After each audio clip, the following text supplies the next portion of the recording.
Good afternoon. This is All India Radio. I am Valsa Williams and with me is Rupinder Kaur Chawla with the Midday News.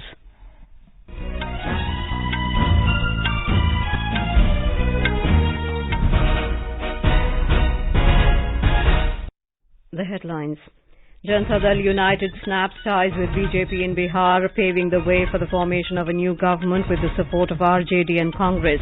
JDU Chief Nitish Kumar seeks appointment from Governor.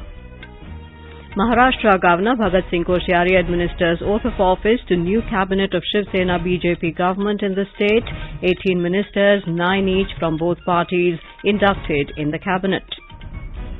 Home and Cooperation Minister Amit Shah e-launches the onboarding of cooperatives on government e-marketplace, urges all cooperatives to join the portal as it is the best medium to bring transparency in trading. On the anniversary of Quit India movement, Vice President M. Venkaiah Naidu and Prime Minister Narendra Modi remember the contribution of freedom fighters made during the movement. Prime Minister Narendra Modi asked people to share ideas and suggestions for the next episode of his Mann Ki Baat program. Muharram being observed with due reverence and solemnity in different parts of the country. Prime Minister says it is a day to recall the sacrifices of Hazrat Imam Hussain. And India's squad for upcoming Asia Cup cricket tournament announced. Rohit Sharma named captain while KL Rahul returns as vice captain.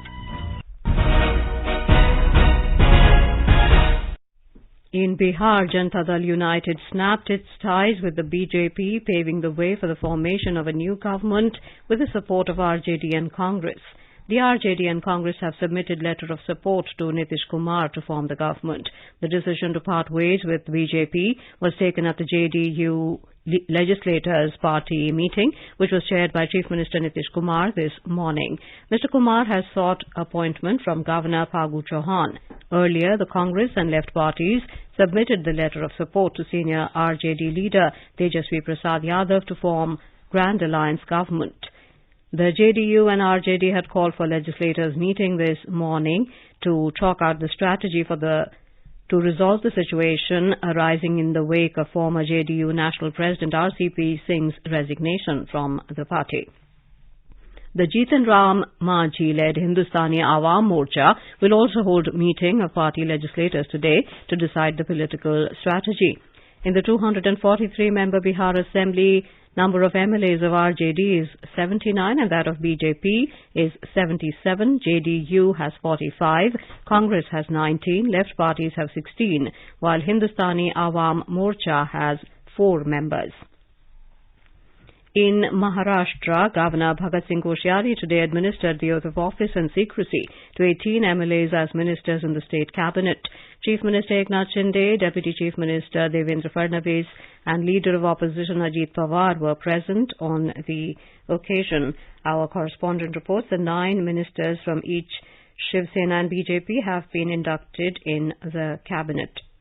Talking to newspersons, Chief Minister Shinde said the ministers will begin their work from today itself. Prime Minister Narendra Modi has congratulated all those who took oath as ministers in the Maharashtra government today.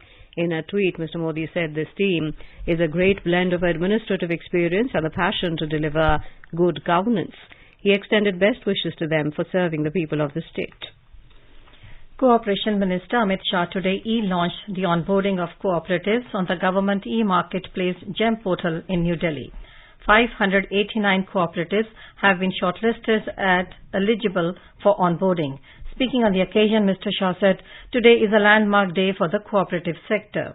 He said there can be no better medium than GEM to bring transparency in trading. Mr. Shah said 29 crore people are associated with the cooperatives. He urged all the cooperative societies to join GEM with their products. हमें भी बाजार बढ़ाना है और सरकार की कई सारी इकाइयां GEM के माध्यम से ही अब खरीदी करती हैं। चाहे राज्य सरकार हो, चाहे केंद्र सरकार हो, चाहे अंडरटेकिंग्स हो, GEM के माध्यम से खरीद करती हैं। मैं कोऑपरेटिव सोसाइटीज को आज के दिन ये भी अपील करना चाहता हूं कि अपने आप को GEM पर रजिस्टर करने के लिए तैयार करें और GEM को हम अपनाएं। On the occasion, Commerce and Industry Minister Piyush Goyal said a total of 2,80,000 crore rupees business has been done on the GEM portal in the last 6 years. He said GEM is playing an important role in bringing transparency in government procurement. GeM एक प्रकार से उसकी परिकल्पना इसलिए की गई थी कि सरकारी जो खरीद है उसको कैसे पारदर्शी भी बनाया जाए, कैसे उसको सस्ता बनाया जाए, कैसे उसकी गुणवत्ता सुधारी जाए और कैसे उसको व्यापक किया जाए. Vice President M. Venkaiah Naidu and Prime Minister Narendra Modi have recalled the contribution of freedom fighters made during Quit India movement. Mr. Naidu said that the Quit India Movement Day reminds people that unity is one of the country's greatest strengths. In a tweet, he said the country remembers the selfless sacrifices and tireless efforts of freedom fighters. The Vice President asked everyone to build an India that is prosperous, inclusive, peaceful and harmonious. The Prime Minister has remembered all those who took part in the Quit India movement under Bapu's leadership and strengthened India's freedom struggle. In a tweet, Mr. Modi said that, inspired by Bapu, the Quit India movement witnessed remarkable participation from people across all sections of society, including greats like Lok Nayak Jayaprakash Narayan and Dr. Ram Manohar Lohia. Mr. Modi recalled that Lok Nayak JP had said 9th August has become a burning symbol of India's national revolution. The Prime Minister posted a picture of Mahatma Gandhi at the start of the Quit India movement in Bombay and also shared a video highlighting the importance of the Quit India movement. This year marks 80 years of the Quit India movement. Comrade Dadu Ramju's depiction and ingenuity have made it possible to photograph this historic event. Here is a report. Bharat Chodo or Quit India movement was launched by Mahatma Gandhi at the Gavalia Tank grounds in Mumbai. This people-led movement was eventually crushed violently by the British. Comrade Dadu Ramju, a communist activist and photographer, captured the incidents of lathi charge on the activist by the British police and picketing of leaders on 9th August 1942. A British soldier caught him while filming and took him to his officer. The officer and the soldier took away the camera from Dadu. But before the police officers confiscated the camera, Dadu removed one of the used rolls from the camera and kept it in his pocket. Filming was well done on that roll. Comrade Dadu Ramju's brother M. Ramju further prepared slides based on the photographs and films of this movie camera with the help of two photographers. Madhuri Pange, AIR News, Mumbai. Vice President M. Venkaiah Naidu today called upon the public communicators to empower people through timely information on government's policies and initiatives in regional languages.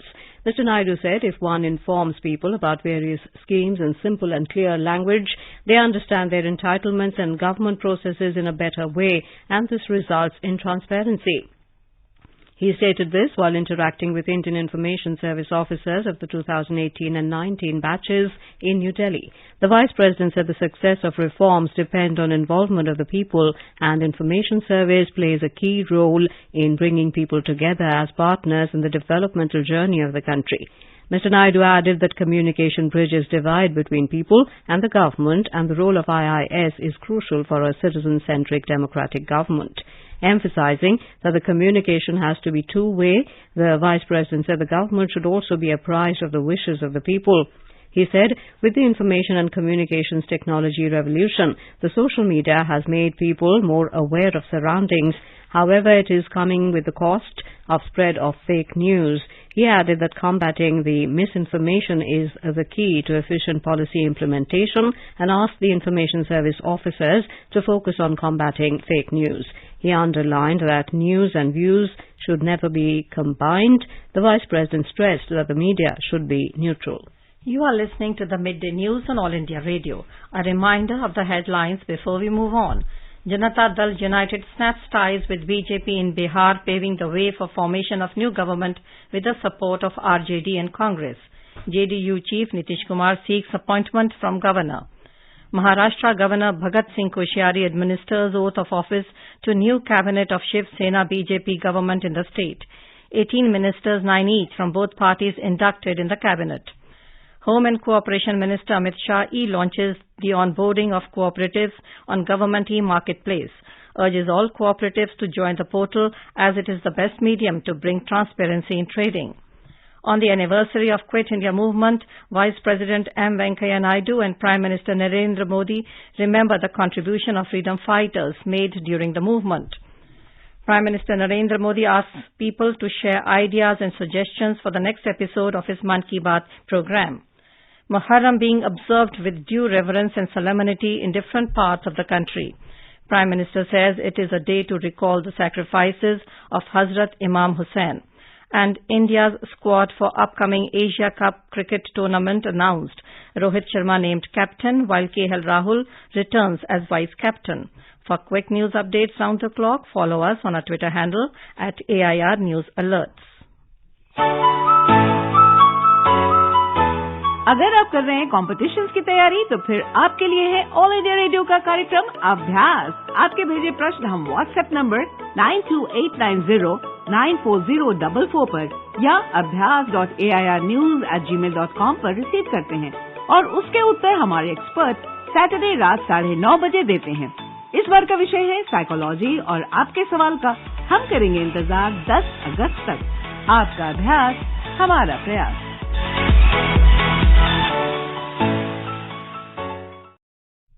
Welcome back to the Midday News. Prime Minister Narendra Modi has invited people to share ideas and suggestions for his Mann Ki Baat program on All India Radio, which will be broadcast on the 28th of this month. It will be the 92nd episode of the monthly radio program. The Prime Minister has said people may share their ideas on topics he should address in the coming episode of Mann Ki Baat. People can share their views in the Namo app or MyGov open forum. They can also dial the toll-free number 1800117800 and record their message for the Prime Minister in either Hindi or English. The phone lines will remain open till the 25th of August. People can also give a missed call on 1922 and follow the link received in SMS to directly give their suggestions to the Prime Minister. The International Day of the World's Indigenous Peoples is being celebrated today. It is celebrated every year on the 9th of August to acknowledge the contributions and achievements of the indigenous communities across the globe. The United Nations General Assembly on the 23rd of December in 1994 decided to observe International Day of the World's Indigenous Peoples annually on the 9th of August. Every year, the United Nations chooses a theme for commemorating the day. This year, the theme for the International Day of the World's Indigenous Peoples is the role of indigenous women in the preservation and transmission of traditional knowledge. This theme emphasizes the role that women of indigenous communities play in carrying forward their traditions and cultures. The Ashura-e-Muharram is being observed with due reverence and solemnity in various parts of the country today. The day marks the martyrdom of Prophet Muhammad's grandson, Hazrat Imam Hussain, and his companions who laid down their lives for upholding truth, righteousness, and justice in Karbala. Tazia processions are being taken out to mark the occasion. Majlis or religious meetings highlighting the supreme sacrifice of Karbala martyrs are also being held. In Uttar Pradesh, millions of Muslims mourned in various cities on the day of Ashura to pay homage to the sacrifices of Hazrat Imam Hussain and his companions in Karbala. Narendra Modi has said that it is a day to recall the sacrifices of Hazrat Imam Hussain. In a tweet, Mr. Modi said that Imam Hussain is remembered for his unwavering commitment to truth and his fight against injustice. The Prime Minister said he also placed great importance on equality and brotherhood. And now let's listen to a special program, Azadi Ka Safar, highlighting the importance of the day during the freedom struggle. आजादी का Amrit Mahotsav.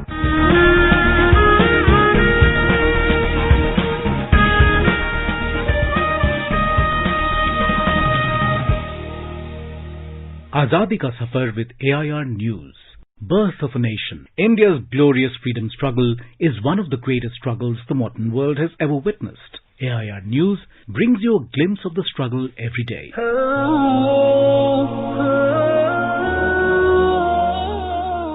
The 9th of August is the birth anniversary of freedom fighter Sayyid Ahmadullah Qadri, who was born in 1909 in Hyderabad. Hailing from the house of Shamsullah Qadri, who was a famous writer, Sayyid was introduced to the literary circles at quite an early age. Sayyid Ahmadullah Qadri founded the famous newspaper Sultanat. Apart from that, he also wrote for two other newspapers called Paisa Akhbar and Tarikh publications. In 1946, Qadri was the first journalist of Hyderabad state to write in favor of one nation theory in Urdu news daily Sultanat. He decided to join politics and became a member of the Andhra Pradesh State Legislative Council and chairman of the Andhra Pradesh State Hajj Committee.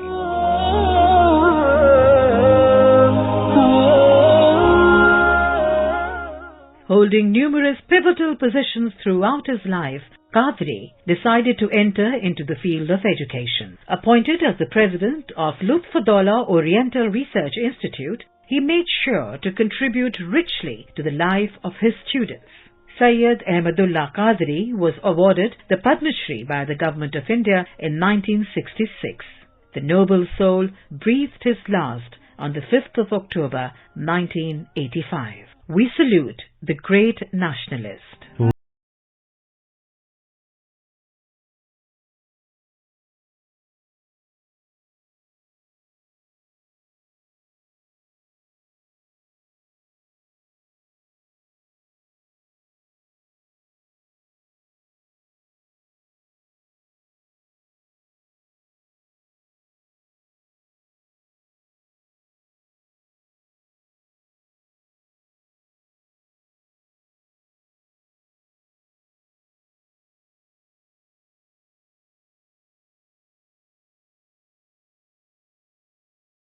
He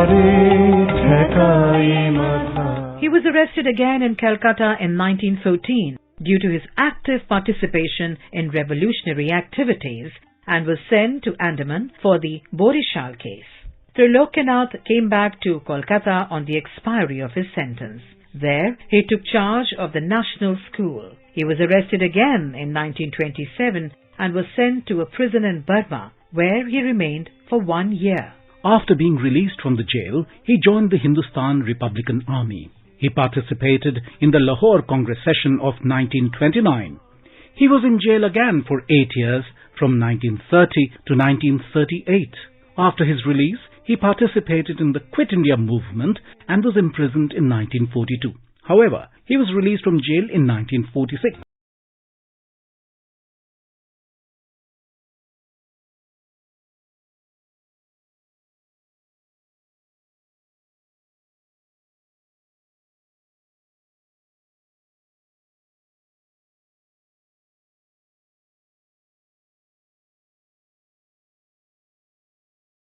Of East Pakistan, he remained active in politics there. In 1970, he came to Delhi due to health issues. The noble soul breathed his last in Delhi on the 9th of August 1970. AIR News salutes the brave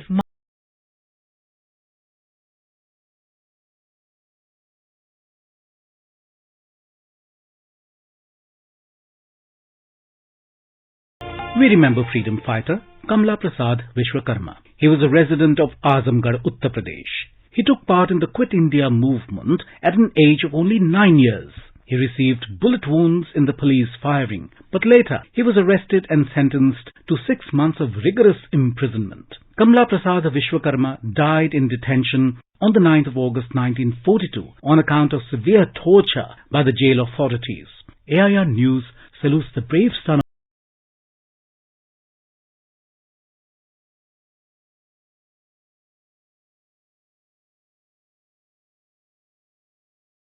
us to the end of this episode of Azadi Ka Safar with AIR News. See you in the next episode tomorrow.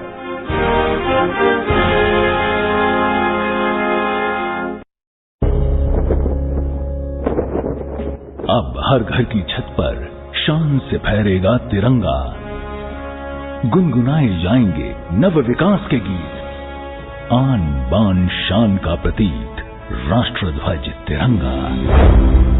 आइए आजादी के अमृत महोत्सव के पावन अवसर पर इस स्वाधीनता दिवस हर घर फहराते हैं तिरंगा और लेते हैं भव्य और सशक्त भारत के निर्माण का संकल्प। आइए हर घर फहराएं तिरंगा।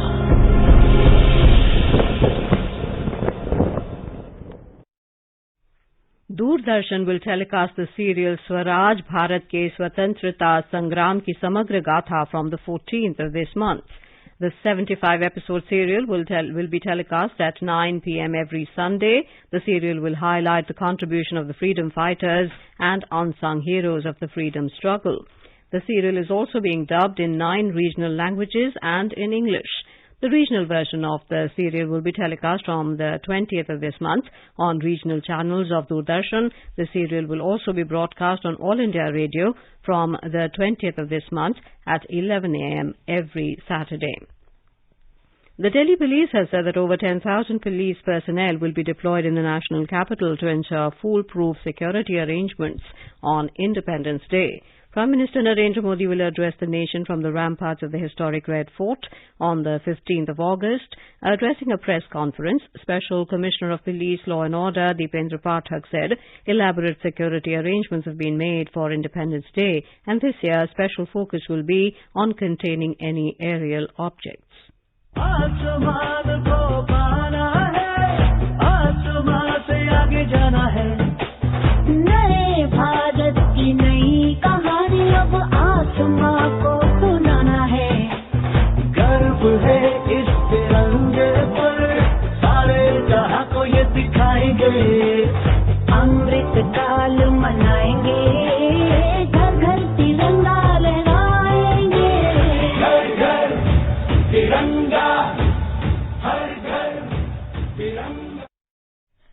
Taiwan's foreign minister has said that China was using the military drills as an excuse to prepare for an invasion on the self-ruled island.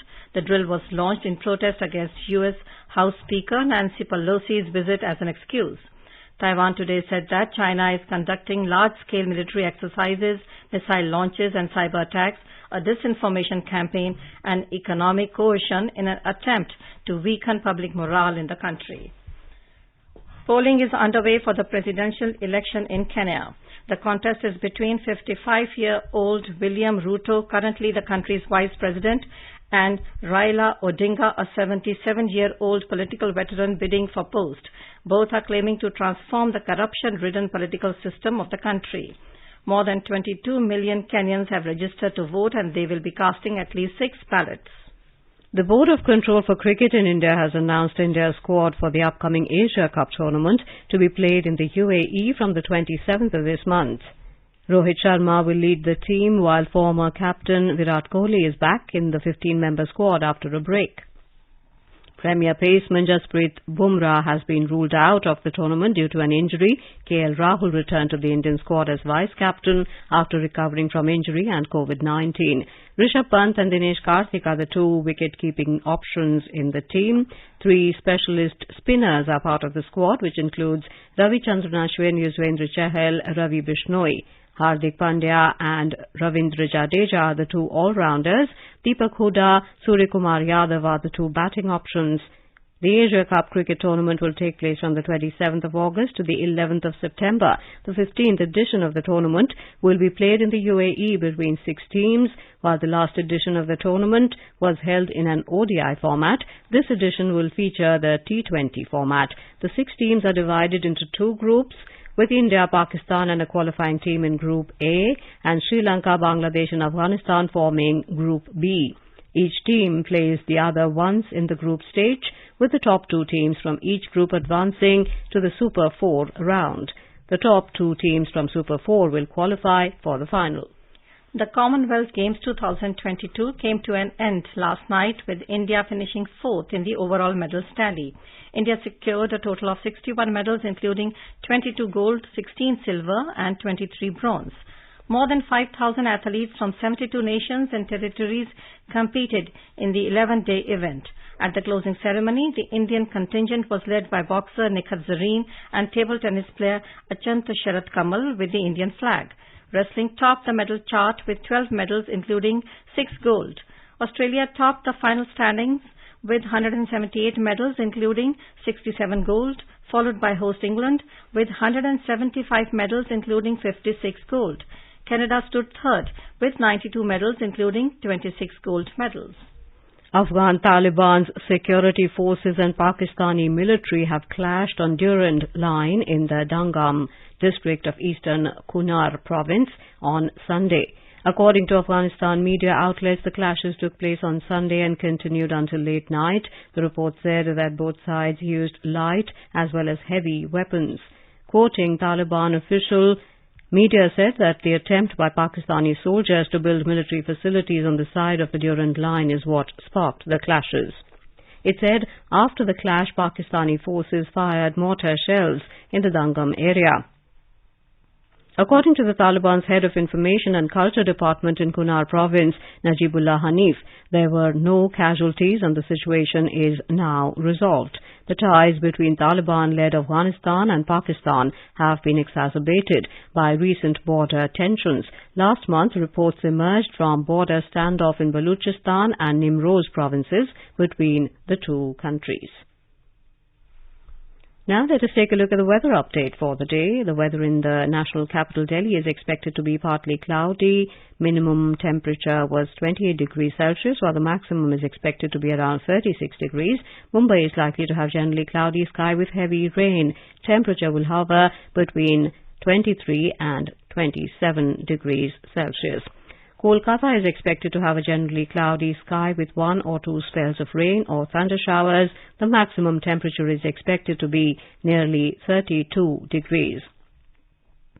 Chennai is likely to witness generally cloudy skies with light rain. Lower limit of temperature was 27 degrees.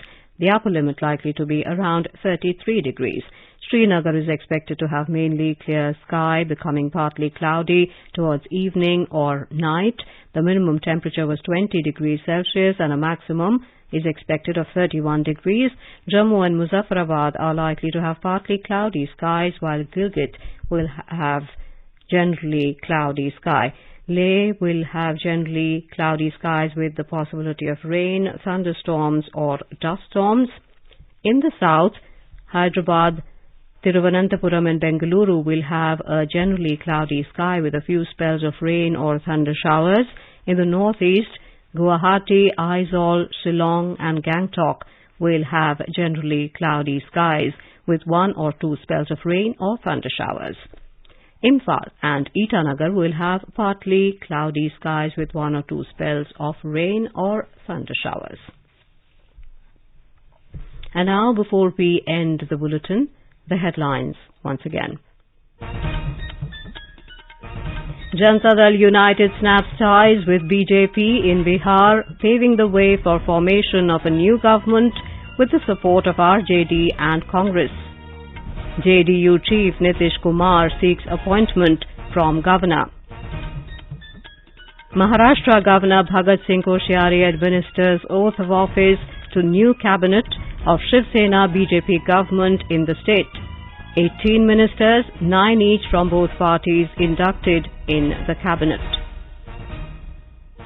Home and Cooperation Minister Amit Shah e-launches the onboarding of cooperatives on Government e-Marketplace, urges all cooperatives to join the portal as it is the best medium to bring transparency in trading. On the anniversary of Quit India movement, Vice President M. Venkaiah Naidu and Prime Minister Narendra Modi remember the contribution of freedom fighters made during the movement. Prime Minister Narendra Modi asked people to share ideas and suggestions for the next episode of his Mann Ki Baat program. Muharram being observed with due reverence and solemnity in different parts of the country. Prime Minister says it is a day to recall the sacrifices of Hazrat Imam Hussain. And India's squad for upcoming Asia Cup cricket tournament announced. Rohit Sharma named captain while KL Rahul returns as vice captain. For details of these stories and more, log on to our website www.newsonair.gov.in and on News on AIR app. And with that, we end the Midday News.